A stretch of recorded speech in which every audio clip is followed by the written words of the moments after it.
లేవగానే నీ ముఖం చూడటం నాకు అలవాటు కదా. లేంగానే నా ముఖం చూడడం అలవాటు, తేంగానే అమ్మకు మోట్లా తీయడం అలవాటు.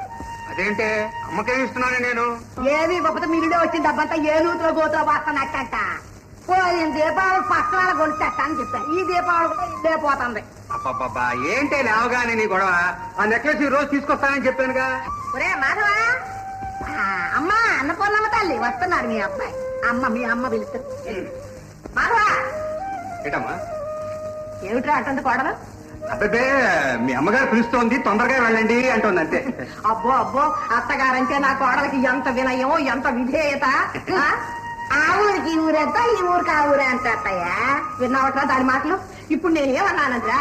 అబ్బబ్బబ్బా ఇప్పుడు అది మాత్రం ఏముందమ్మా? అంతేలే నాయన, పెళ్ళాం కాదు బెల్లం. అయినా అడ్డాలనాడు బిడ్డలు గాని గడ్డాలు వచ్చాక బిడ్డలా. వేణీళ్లు తోడాను చల్లారిపోతాయని పిలిచాను నాయన. అంతకంటే ఏం లేదు, వెళ్ళేళ్ళు.